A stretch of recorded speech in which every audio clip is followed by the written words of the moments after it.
말씀은 신약성경 갈라디아서 2장 19절부터 20절 말씀입니다. 갈라디아서 2장 19절부터 20절 말씀.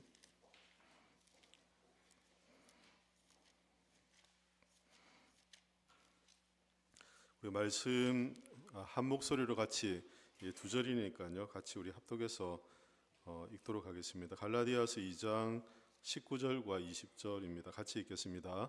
내가 율법으로 말미암아 율법에 대하여 죽었나니 이는 하나님에 대하여 살려 함이라. 내가 그리스도와 함께 십자가에 못 박혔나니 그런즉 이제는 내가 사는 것이 아니요 오직 내 안에 그리스도께서 사시는 것이라. 이제 내가 육체 가운데 사는 것은 나를 사랑하사 나를 위하여 자기 자신을 버리신 하나님의 아들을 믿는 믿음 안에서 사는 것이라. 아멘. 그리스도와 함께라는 제목의 말씀입니다. 이번 11월부터 좀 오후 예배가 바뀌어지는 부분이 있습니다. 그 전에는 저희 교회 우리 사역자 이제 설교할 수 있는 사역자 수가 좀 제한적이기 때문에 그래서 제가 목사들이 다 마찬가지겠지만 제일 그 시간을 많이 할애하는 것 중에 하나가 이제 설교 준비입니다. 준비고 어제도 우리 신방 갔더니 권사님 한 분이 이제 수업을 하시는데 돌았으면 준비 이야기 하시더라고요. 목회자가 그렇게 살거든요. 그래서 1부 마치면 2부 준비, 2부 마치면 오후 준비 이렇게 하기 때문에 계속 이제 준비여서 그런 부담감이 좀 크고 제가 제 스스로 이 1시 반 예배를 효과적으로 잘 하기에는 좀 쉽지 않다라고 제 한계를 여러분들이 인정을 하고 저녁 예배 같으면 7시 예배일 때는 좀 달라요. 왜냐하면 조금 쉬었다가 설교 준비도 충분히 할 시간도 있고 하기 때문에 다른데 1시 반에 설교를 또 다른 설교를 하는 건 스스로가 좀 힘든 길을 가는 거다라는 생각을 제가 했어요. 그래서 예전에는 이런 걸 얘기하기가 좀 자신이 없었는데 지금은 제가 부족하니까 여러분들 다 이해해 주세요. 그래서 오전 설교를 오후에 또 할 수도 있습니다. 괜찮겠습니까? 그렇다고 같은 걸 한다는 건 아니고요. 그 정도는 저도 이제 계획을 잡고 있고요. 같은 본문으로 말씀을 좀 더 심화해서 들으면 좋겠다는 생각을 요즘 최근 소그룹 하면서 생각을 했습니다. 우리 넷째 주에 소그룹으로 저희 모이잖아요. 소그룹 때 오전 설교에 말씀을 질문을 만들어서 소그룹을 하다 보니까 우리가 또 다른 말씀을 오후에 듣기보다 저는 한 주에 한 말씀을 듣고 그 말씀대로 사는 게 제일 좋다고 생각을 해요. 우리가 한 주에 한 번만 예배 드리는 게 아니니까 여러 말씀들을 우리가 듣잖아요. 그러니까 듣는데 어떤 말씀에 주안점을 둘까 이건 이제 우리 주일 주시는 말씀을 갖고 우리 성도가 모두가 함께 나눌 수 있어야 된다는 생각을 기본적으로 갖는데 그래서 소그룹 나눔을 하다 보니까 그렇게 해도 말씀을 더 좀 풍성하게 나눌 수 있겠구나. 그래서 제가 전달 측면이 아니라 여러분들의 삶을 좀 더 말씀 안에 깊이 나눌 수 있는 그러니까 말씀 앞에 여러분들 삶을 비춰볼 수 있는 그런 계기를 만들어야 되겠다는 이제 차관을 하나님 주시는 거죠. 그래서 오전 설교를 오후에 용감하게 해야 되겠다 생각을 이제 하게 됐고요. 그러면서도 어떻게 오전 말씀을 좀 더 심화해서 오전 예배는 우리 주일 예배는 그나마 이제 2부 1부는 안 그렇습니다. 2부는 좀 우리 성도님들이 이렇게 신앙의 어떤 이렇게 천차만별이기 때문에 좀 쉽게 설교를 하는 편이거든요. 그래서 조금 더 심화된 말씀을 좀 나눌 수 있는 그런 계기가 되면 좋지 않을까라는 그런 생각으로 그렇게 진행할 겁니다. 그래서 목사님이 오전에 했던 설교를 또 오후에 재탕하는 거 아닌가? 그건 아니고요. 그래서 그렇게 여러분들 그렇게 방향을 잡으시고 오전 말씀을 같이 떠올리면서 설교를 들으시면 좋을 것 같아요. 같은 본문을 하려다가 오늘 오전 말씀이 로마서 6장 1절부터 14절 말씀 제목이 뭐였죠? 새 생명. 1부하고 2부 들으신 이제 각각의 이제 머리에 남는 아니면 마음에 남는 말씀들이 있을 텐데 은혜가 우리가 하나님의 자녀로 살아가기 위한 중요한 우리가 필요한 것이다라고 그렇게 말씀을 드렸습니다. 말씀을 드렸고 거기에 이어서 우리가 오전에는 그리스도와 함께 우리가 죽었다는 측면에서 이제 말씀을 했다면 이제 오후 말씀은 우리가 그리스도와 함께 살아가는 것이 과연 어떤 것인가 삶에 대한 이야기를 좀 하려고 해요. 오전에는 죽였는데 오후에는 좀 살려보려고요. 그래야 나중에 또 기도회도 오실 거 아니에요, 그죠? 이 시간 또 죽으면 나중에 또 못 오시니까. 앞서 한국교회 제가 3부 때는 설교를 했습니다. 2부 때는 설교했습니다만 1부 예배 들으신 분들은 못 들으셨을 거예요. 아마 2부 예배 앞에 한 20분 정도 분량을 한국교회 신앙의 흐름에 대해서 신앙 운동의 흐름에 대한 설명을 좀 드렸는데 말씀 중심의 교회를 세우는 교회와 은사 중심의 교회를 세우는 교회가 각각의 한계점에 부딪혔는데 그 한계점을 돌파하고자 노력했던 분 중에 한 분이 고 옥하는 목사님이셨고 또 한국교회 대표적인 성령 은사 운동을 하셨던 조윤규 목사님, 사랑의 교회 적지 않은 영향력을 이제 나타내서 그래서 제자훈련으로 한계가 딱 부딪혀 있던 교회가 성령의 운동으로 나갈 수 있는 계기가 되었고 또 성령의 운동을 했던 교회가 또 말씀 삼은 운동으로 이렇게 조화가 이루어진 거예요. 그래서 조윤규 목사님 후임으로서 이영훈 목사님 오셨잖아요. 색깔이 전혀 다른 분이거든요. 다른 분이고 그리고 고 옥하는 목사님과 오정현 목사님 색깔이 전혀 다른 분이세요. 다른 분이시고 제가 영광교회 부임할 때 우리 박주도 목사님이 여러 목회자들 보고 또 이제 얘기하시며 저의 장점을 목사님이 본 장점을 하나를 얘기하시는데 그게 뭐냐면 우리 목사님은 성령 은사 운동을 많이 하셨는데 오 목사는 앞으로 제자 훈련을 해서 말씀 운동을 잘 해야 될 거야 얘기를 하셨거든요. 근데 그때 아마 그 비슷한 연배 목사님들이 공통적으로 갖고 있던 고민들이었던 것 같아요. 한계가 있으니까 열심히 은사 운동을 했는데 그래서 뭐란 말이야? 어떻게 하란 말이야?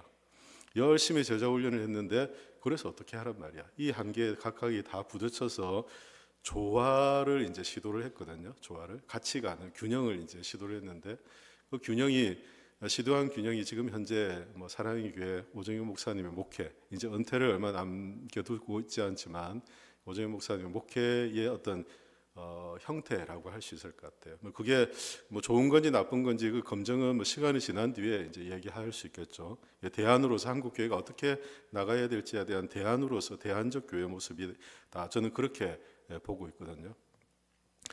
이렇게 한계에 부딪혔을 때 한국 교회 또 신선한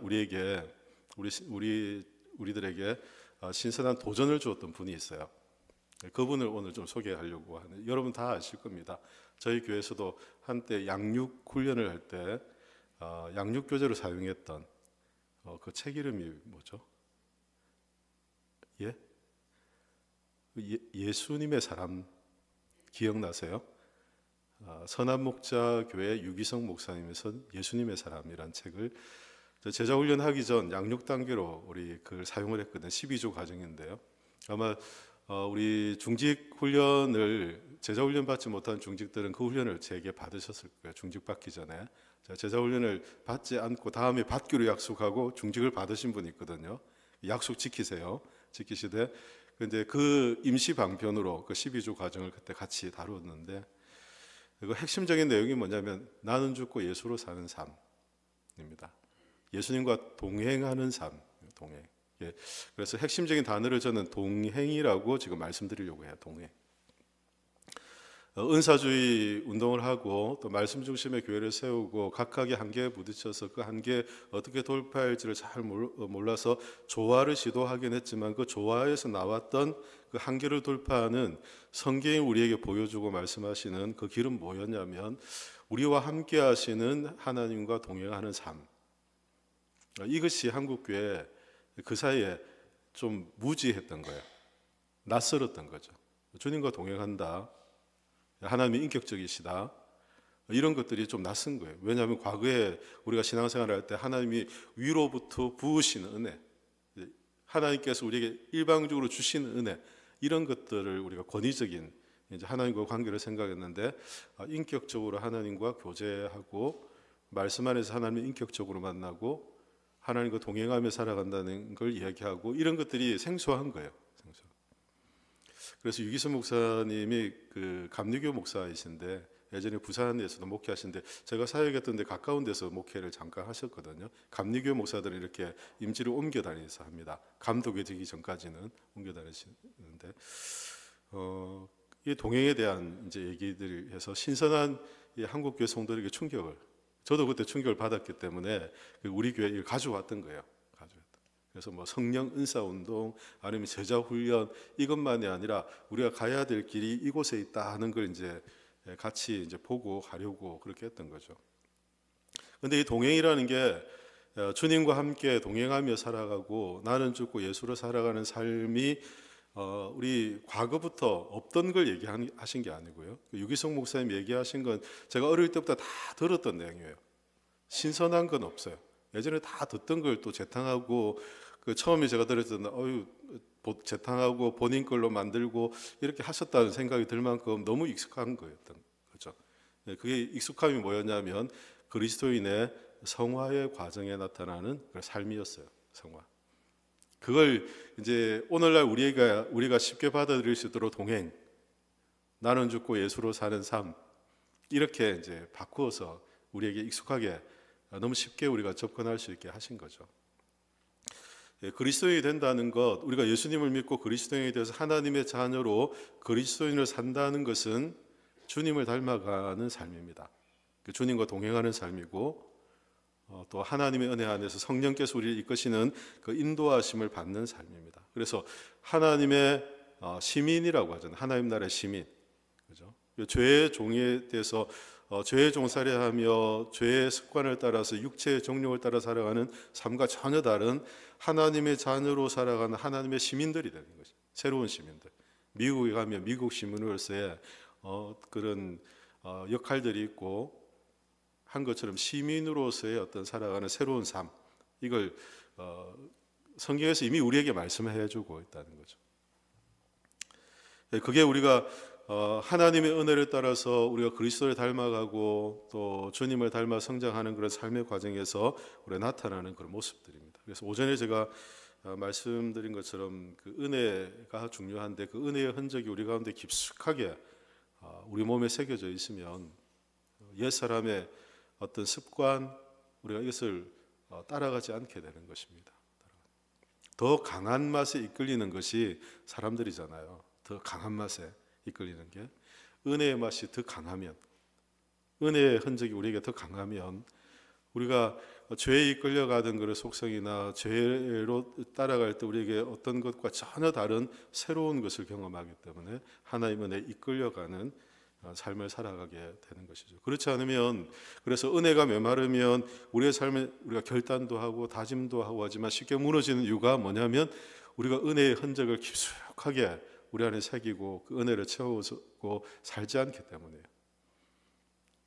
이건 우리가 결단하고 의지한다고 되는 그런 문제가 아닌 거죠. 하나님의 은혜가 우리를 유지시켜 주는 건데 그 은혜를 우리가 체험받지 못하니까 그렇게 할 수밖에 없었던 거죠. 여러분도 잘못이 아니에요. 내가 은혜를 받지 못하면 우리는 죄로 이끌려 갈 수밖에 없는 존재들이에요. 옛 습관대로 살아갈 수밖에 없는 존재들이에요. 우리 안에 은혜가 채워지지 않으면 과거와 다를 바 없는 믿지 않는 사람과 전혀 다를 바 없이 살아가는 게 우리들이에요. 여러분들. 지금 우리가 이렇게 예배드리지만 우리가 은혜가 없다면 은혜가 마르면 우리도 별 다를 바 없는 예수 믿지 않는 사람과 전혀 다를 바 없는 인생을 살 뿐인 약한 자들이라는 거죠. 그래서 은혜가 우리 가운데 필요하고 이 은혜의 흔적을 깊숙하게 우리가 우리의 몸에 뭐 문신 새기고 이런 게 아니고요. 은혜의 흔적을 깊숙하게 새겨 놓으면 이 은혜의 흔적은 우리가 하나님의 은혜를 따라 신앙생활을 주님 붙잡고 할 수 있게 한다는 거죠. 아침에 실로암이란 우리 성가대 찬양 듣고 제가 왜 그 찬양을 이렇게 쉽게 지금 40년이 지난 그 찬양을 아직도 내 길에 가사를 기억하고 따라하는 걸 보면 좀 놀랐어요. 저도 이걸 기억할 수 있을까라고 불렀는데 따라하더라고요. 저도 기억해내더라고요. 어떻게 이런 기억들이 오랫동안 잊혀진 것들이 이렇게 새롭게 기억될 수 있을까? 왜 그럴 것 같아요? 은혜가 깊숙하게 새겨져 있으면 그게 되는 거예요. 10년, 20년, 30년 잊고 있었는데 깊숙한 은혜의 흔적은 우리가 그 은혜, 하나님께로부터 오는 은혜의 만족감 우리 가운데 이렇게 스멀스멀 이렇게 우리에게 일어나게 하고, 또 그것이 우리를 하나님의 은혜 안에 살게 하는 그 동인이 되는 거죠. 동인. 어떻게 동행하고 살아갈까? 주님을 따라 주님과 동행하고 교제하며 살아갈까? 그래서 여기 신앙이 좋으신, 그리고 또 우리 어떤 평일의 삶에서 하나님과 잘 교제하고 사시는 우리 성도님들이 주님과 교제한다 하면 그걸 잘 모르는 사람은 교제를 어떻게 해? 뭐가 교제하는 거야? 잘 모른단 말이에요. 하나님을 인격적으로 한 번도 만나서 인격적인 관계를 맺지 않았기 때문에 그걸 모르는 거죠. 결국 말씀 운동과 은사 중심의 운동이 각각의 한계에 부딪혔는데 그 한계에 부딪힌 이유는 하나님을 인격적으로 체험하는 것에 실패했기 때문에.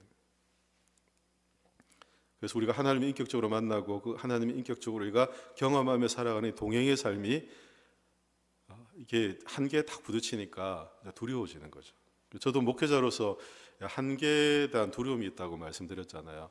바닥이 드러나지 않을까. 부끄러운 고백입니다만 저는 매일 그런 두려움을 가져요. 목사가 바닥이 드러나지 않을까. 내 밑바닥이 드러나면 어떻게 하지? 인격이나 실력이나 뭐든지 이런 것들에 대해서 두려움을 저 역시 갖고 있거든요. 그런데 하나님의 은혜는 이 두려움을 뛰어넘게 하는 거죠. 그러니까 은혜가 우리를 살게 하는 거지, 그렇죠? 우리의 어떠함으로 그렇게 살게 하는 건 아니라는 거죠. 은혜가 채워져야 그 은혜 안에서 이렇게 하게 되는 거죠. 이찬수 목사님 제가 오전에도 말씀드렸습니다만, 이찬수 목사 욕을 참 많이 듣는 목사 중에 하나예요. 목사들에게는 굉장히 욕을 많이 듣는 목사 중에 하나이거든요. 성도들은 들으면 속 시원하게 이렇게 설교하시는 이제 분이시죠. 그래서 한국교회 성도님들 중에 특별히 사모님들의 목사가 이찬수 목사라고 해요. 대한민국의 모든 사모님들이 이찬수 목사님을 좋아해요. 속 시원하거든요. 우리 남편도 저렇게 설교해야 되는데 다 그렇게 듣고 들으면서 그런 기도를 하는 거, 우리 남편도 저렇게 설교하게 해주세요. 근데 그런 설교를 우리 영광교회에서 하면 뭐라고 하는 줄 알아요? 목사님이 무슨 저런 이야기를 해요? 제가 지난번 좀 됐습니다만 한 7, 8년 전의 얘기예요. 목사님이 설교하다가 쓴 예화가 있었는데, 예화가 뭐냐면 목사들에게는 주일이 죽일 날이다 라고 해요. 목사들은 주일이 죽는 날입니다 이렇게 설교했는데 그 교회에서는 그게 은혜가 됐어요. 그런데 우리 교회에서는 장로님 한 분이 목사님이 주일이 죽일 날이면 목사 그만둬야 되는 거 아니에요? 다른 거죠. 내가 죽겠다고 한 말이 아닌데 받아들임의 차이가 생겨난 거죠. 그러니까 뭔 말을 못 하겠어요. 요즘에 제가 좀 용기를 내서 할 말을 하고 있습니다. 제 얘기가 아니라 용기를 내서 이제 말씀을 드리는 거죠. 하나님과 인격적인 교제 안에서 하나님과 친밀함을 누리는, 하나님을 경험하고 살아가는 삶이 우리에게 이 은혜가 누려지지 않으면 우리의 신앙에 딱 한계에 부딪혀서 한 걸음도 나가지 못하는. 그래서 은혜의 사모함이 필요하고 은혜를 우리가 유지하는 것은 굉장히 중요한 문제라고 생각합니다. 저도 오전에 여러분 은혜가 많으면 여러분 신앙생활 아무것도 아니에요, 은혜가 제일 중요해요 하지만 제가 제일 큰 책임감을 느껴요. 사실은 목사로서, 목회자로서 제가 제일 큰 책임감을 느낀단 말이에요. 근데 이것이 누구의 책임이 아니라 오늘 성경에도 그런 말씀을 하시는, 우리 안에 사신 예수 그리스도를 경험하고 살아가는, 그러니까 나나 환경이나 나의 상황 이런 것이 아니라 우리 안에 계신 예수 그리스도가 우리를 그렇게 살게 하신 은혜를 따라 사는 길을 말씀드리는 거예요. 누구 때문에 신앙생활을 잘 못하고 누구 때문에 신앙생활이 은혜롭고 이 개념이 아니라 우리의 신앙의 은혜와 만족은 누구 때문에 주어지는 거라고요? 우리 안에 계신 하나님, 예수 그리스도, 성령 같은 의미죠. 우리의 수고나 우리의 노력이나 우리가 만들어 놓은 것으로 가는 것이 아니라 이 우리가 만드는 것은 제가 말씀드린 게 목사도 두려워한다니까요. 목사도 염려해요. 조금 전에도 설교 준비하고 오는데 우리 집사님 한 분이 15분에 제 방에 들어와서 목사님 드릴 말씀이 있는데요. 예? 준비해야 되는데 예? 무슨 말씀을요? 막 머릿속으로 복잡하잖아요. 한계가 있단 말이에요. 우리의 어떠함이 아닌 하나님께서 우리 안에서 일하시고 예수 그리스도가 우리 안에서 살게 하시는 그 은혜를 따라 사는 길을 우리가 붙잡아야 되는 거예요. 그래야 우리가 안정감이 생기지 않을까요? 여러분 스스로를 생각해 보세요. 저도 저 스스로를 보면서 나 자신을 내가 얼마나 믿을 수 있을까? 얼마나 믿을 수 있을까? 제 주변 사람들은 우리 가족을 보면 제 주변 사람들은 굉장히 철저하게 제 인생을 산다고 생각을 해요. 좀 재미없이 루틴이 딱 정해져서 그렇게 산다고 생각을 해요. 자기 인생에 굉장히 철저하고 계획성 있게. 그래서 저희 아내는 항상 저보고 철저한 제이라고 얘기를 해요. 저희 딸도 저보고 자꾸 제이라고, 무슨 말이냐면 MBTI에 제이 유형을 하면 철저하게 계획적이고 정돈하고 뭔가 어지러진 걸 잘 보지 못하는 그런 성격을 말하거든요. 근데 저는 P예요, P. P. 예수님 P 말고 P는 뭐냐면 정돈 잘 안 해요. 계획성 있게 잘 일 안 해요. 그냥 닥치는 대로. 그래서 제가 우스운 고백 하나 할까요? 제가 부임하고 한 2년 정도 돼서 교회에서 차를 구입해 주셔서 지금도 차를 잘 타고 있습니다. 잘 타고 있는데 차 키로수가 어느 정도 되느냐면 현재 7만 6천 킬로 돼요. 12년 정도 탔는데 7만 6천 킬로 정도 탔어요. 제 친구 목사는 1년에 3만 킬로 타요. 2만에서 3만 킬로 이렇게 타거든요. 그럼 차를 거의 안 탄다 하는 이야기죠. 거기까지는 괜찮아요. 목사님이 교회만 있으시니까 뭐 다른 활동 안 하고 교회만, 오직 교회만, 그리고 중요한 일들만 움직이고, 또 교회 우리 성합처도 주중에 한 번씩 운행을 해야 배터리 방전이 안 되거든요. 근데 더 중요한 건 제 차 실내 청소 있잖아요. 차 실내 청소를 12년 만에 처음 했어요. 더럽다고 생각하지 마세요. 제 차 그동안 탔던 분들이 그렇게 지저분한 차를 탔나? 제가 저희 가족들이 저를 이해를 잘 못해서 제가 그 얘기를 해요. 저는 치우는 게 싫어서 가만히 그 상태로 둬요. 그 상태로. 이게 좀 이렇게 하면 또 다 치워야 되는 거니까 가만히 그 상태로 돼요. 제 방에 들어가면 목사님 방이 정리정돈이 잘 돼 있네 그러거든요. 방이 정리정돈을 잘해서 그런 게 아니라 가만히 둬서 그래요. 가만히 둬서. 제 성향이 그래요. 뭐 어지러지는 거 이렇게 싫어요. 그러면 또 뭘 해야 되니까. 뭐 여러분들은 어떠세요? 여러분들 성향은 어때요? 각각 다를 수 있겠죠. 다를 수 있는데 우리가 우리의 성향을 보면 뭐 목사로 살아가는 제가 가진 제 성향을 따라서 목회를 하는데 저는 그래서 굉장히 힘들어요. 목사로 사는 게. 그렇다고 목사님 힘들면 그만두세요. 그러시지 마세요. 목사로 사는 게 힘들어요. 뭐 여러분들 마찬가지지 않습니까? 그런데 이걸 우리의 힘과 우리의 계획과 우리의 방법대로 살아가려고 하면 힘들고 한계에 부딪히고 지치고 자신 없고 혹시 나의 밑바닥이 드러나지 않을까? 내 바닥이 드러나지 않을까? 나의 한계가 드러나면 어떻게 하지? 조금 더 나가게 되면 어떤 일들이 있을까? 이런 두려움들로 가득 차서 우리가 두려움 가운데서 설 수밖에 없어요.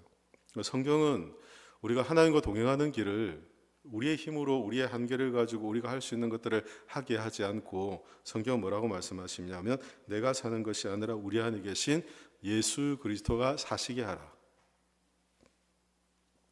나는 이미 죽었고 우리는 십자가에서 이미 주님과 함께 십자가에 죽었기 때문에 우리 안에 계신 예수 그리스도가 사시게 하라. 우리가 이 신앙의 길을 가야 되는 거예요. 우리의 생각이나 우리의 어떠함이 자꾸 드러나기보다 우리 안에서 예수 그리스도가 자꾸 살아나게, 하나님의 은혜가 자꾸 우리 안에서 일어나도록 이걸 자꾸 만들어 가야 되는 거예요. 그래서 은혜가 소멸되면 소멸될 때마다 우리의 어떤 신앙의 경계심을 가지고 하나님 은혜가 필요합니다. 하나님 제 마음에 하나님 은혜를 채워주십시오. 딱딱해지거나 마음을 갖고 우리의 신앙의 경계심을 가져야 되는 거죠. 그렇게 하나님의 은혜를 사모하며 살아갈 때 그 하나님의 은혜가 우리 안에서 그리스도와 함께 우리의 삶을 이끌어 가시는 거죠. 그래서 20절에도 그런 말씀을 하잖아요. 내가 그리스도와 함께 십자가에 못 박혔나니, 우리가 그리스도와 함께 이미 죽은 자들이잖아요. 율법에 대하여 죽고 자신의 의나 자신의 노력이나 자기 중심적인 신앙에서 죽고 이제 우리 안에는 자기의 의가 아니라 우리 안에 계신 예수 그리스도 주님의 의로 사는 자들, 내가 사는 것이 아니라 내 안에 사시는 그리스도께서 사실 때 우리가 하나님의 은혜 안에서 우리가 살아가는 것입니다. 그것이 그리스도를 닮아가는 성화의 가정 출발점에서 일어나는 일들이에요. 그러니까 얼마나 어려워요. 나는 죽고 예수님이 살아야 되니까 내 한계가 드러나는 것도 싫지만 내가 죽고 예수님이 살아나는 것도 더 두려운 일이에요. 어떻게 그렇게 할 수 있어요? 어떻게 그렇게 할 수 있죠? 우리 안에 계신 성령의 인도하심을 따를 때, 우리를 이끄시는 그 성령의 인도하심을 따를 때, 순종할 때, 따라갈 때 하나님께서 우리 자신의 육신과 우리의 정욕과 자신의 의, 이것을 철저하게 십자가에 못 박고 주님을 따르는 인생을 살아갈 수 있도록 성령이 우리 안에서 힘을 주시는 거예요. 그렇게 살게 하시는 거죠. 그래서 우리는 은혜에 매달리는 자들이에요. 은혜의 목마름을 갖고 사는 자들이 돼야 돼요. 그러니까 예수님을 믿고 하나님의 자녀가 돼서 주님을 닮아간다는 이 과정은 내 힘으로 결코 할 수 있는 게 아니라는 거죠. 오직 은혜에 매달릴 때만이, 오직 하나님의 은혜의 이끌림을 받을 때만이 살아갈 수 있는 길이에요. 이거 얼마나 어려워요. 잘하실 수 있겠어요, 권사님? 권사님, 저를 이렇게 째려보는 거예요. 이제 햇볕이 비쳐서 그렇죠. 잘하실 수 있겠어요, 권사님? 저도 자신 없는 일이에요. 제가 이런 말씀을 드리는 우리 모두가 함께 하나님 앞에 우리의 마음을 바르게 들여다보고 우리의 신앙을 건강하게 세우기 위해서 제 마음도 드러내는 거예요. 드러내는 거. 여러분들만 그렇지 않고 저 역시 마찬가지라는 거죠. 우리가 이 문제를 해결하고 뛰어넘어야. 그래서 성경은 우리가 주님을 닮아가는 그 비밀이 우리 안에 계신 그리스도, 우리 안에 계신 성령의 인도하심, 우리 안에 계신 그리스도의 그 생명이 있기 때문에 가능한 일들이다라고 말씀해 주세요. 우리는 이것을 믿는 거예요. 그래서 저는 자격 없다고 생각되고 한계가 드러날까 두려워하고 막 이렇게 어떤 자질의 문제 이런 거 스스로 저도 이렇게 생각하면서, 그렇지, 우리 안에 계신 그리스도가 주님이 우리 안에 계신 생명으로 우리 이끌고 계신다. 내 안에 계신 그리스도의 생명이 지금도 일하신다 라는 믿음을 저는 늘 붙잡거든요. 그래서 여러분들도 두려운 마음이 생기고 어떤 한계에 부딪히거나 어떤 연약한 마음이 생길 때 여러분 스스로를 보지 말고 우리 안에 계신 주님의 생명의 능력을 딱 붙잡으세요. 주님이 하신다니까요. 주님이 일하신다니까요. 주님의 생명이 우리 안에 있다니까요. 그걸 믿고 그걸 확신하며 그걸 붙잡을 때 우리가 두려움을 뛰어넘을 수 있게 되는 거예요. 그래야 우리가 그리스도 안에서 주님과 동행하고 하나님과 동행하면서 우리가 신앙의 길을 믿음으로 걸어갈 용기와 결단을 갖게 되는 것입니다. 우리가 아무리 결단하고 노력하고 해도 우리의 결단은 쉽게 넘어지거든요. 그러나 우리 안에 계신 예수 그리스도의 생명은 결코 실패치 않고 우리를 이끌어 가시는 하나님의 은혜. 내가 그걸 따르고 그 은혜를 유지하고 우리 안에 계신 성령의 인도하심 안에서 하나님의 은혜 안에 만족감을 누리고 살아갈 때 하나님께서는 우리에게 우리가 주님을 닮은 이 거룩함을 따라가는 성화의 과정들을 걷게 하시는 거죠. 그래서 예수님을 믿고 나서 구원받은 하나님의 자녀들에게 딱 이제 생겨나는 게 뭐냐면 앞에 제가 동행이라고 했잖아요. 동행. 그걸 다른 말로 바꾸면 뭐냐면 하나님과 관계예요. 관계. 과거에는 이걸 많이 놓쳤거든요. 과거에는 이걸 많이 놓쳤기 때문에 하나님과 관계를 어떻게 맺는지 이걸 잘 알지 못했단 말이에요. 관계 없는 신앙생활을 하니까 얼마나 불편해요. 하나님과 관계 있는 관계를 맺는 신앙생활을 하면 그때부터 우리 안에 기쁨이 주어지는 거예요. 할렐루야. 그 은혜를 알게 되는 거예요. 자유함이 생겨나는 것입니다. 저는 우리 모든 성도님들이 주님을 닮아가는 이 과정 안에서 하나님과 그래서 이 사랑의 관계가 깊어지기를 바랍니다. 누구보다 하나님을 더 사랑하는 사람들이 되시기를 축복합니다.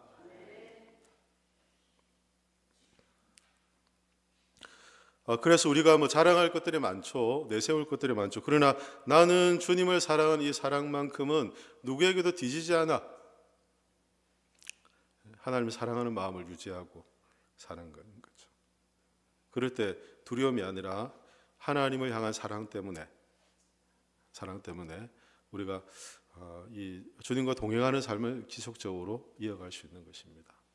제가 앞으로도 말씀드리겠습니다만 이 사랑의 관계를 어떻게 지속적으로 유지할 수 있을까? 우리가 은혜에 대한 사모함을 갖고 갈망하면 하나님이 우리에게 선순환적으로 부으신 은혜가 있거든요. 그 은혜가 차고 또 채우시고 또 채우시고 하는 은혜가 있어요. 사람이 계산할 수 있는 것들이 아니에요. 우리가 생각하는 1, 2, 3, 4, 5 이게 아니라 하나님께로부터 오는 것은 우리가 계산할 수 없는 하나님의 은혜가 우리에게 채워지는 은혜가 있는 거죠. 하나님과 관계 안에서 하나님과의 사랑의 관계를 맺어가고 우리가 하나님을 더 사랑하며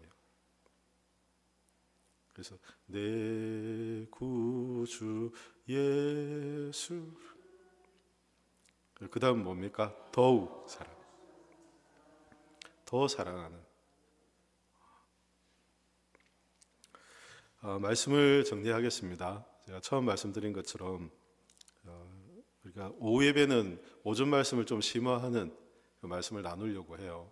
그리고 다 중직들이 다 오시니까 그래서 조금 더 어렵고 좀 결단이 필요한 말씀들을 좀 드리려고 해요.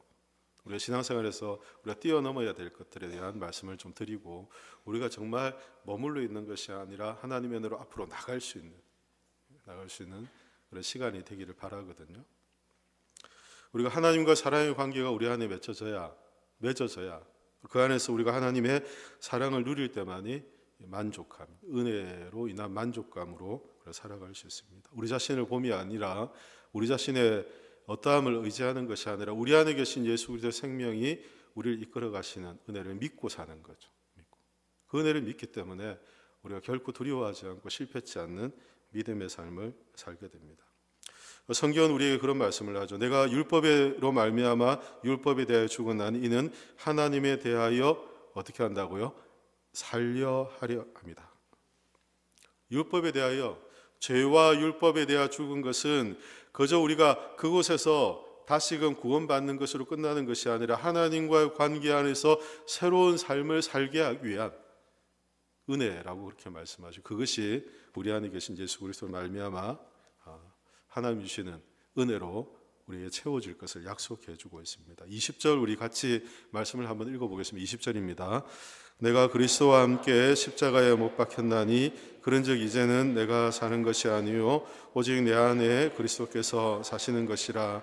이제 내가 육체 가운데 사는 것은 나를 사랑하사 나를 위하여 자기 자신을 버리신 하나님의 아들을 믿는 믿음 안에서 사는 것이라. 아멘. 나를 위하여 자기 자신을 버리신 하나님의 아들을 믿는 믿음 안에서 사는 것입니다. 이 믿음을 갖고 이 한 주도 실패치 마시고 주님과 함께 승리하시는 그런 귀한 은혜가 있기를 예수님의 이름으로 축원합니다. 기도하겠습니다. 이 시간 말씀을 기억하며 함께 기도하겠습니다. 하나님, 우리 안에 계신 예수 그리스도로 말미암아 우리가 늘 승리하고 확신 가운데 하나님의 사랑을 누리며 살아가도록 도와주시고, 우리가 하나님을 더 깊이 사랑하고 하나님과 사랑의 관계 안에서 두려움 없는 하나님께로부터는 만족감을 누리는 복된 인생 되게 도와주십시오. 이 말씀을 붙잡고 함께 기도하고요.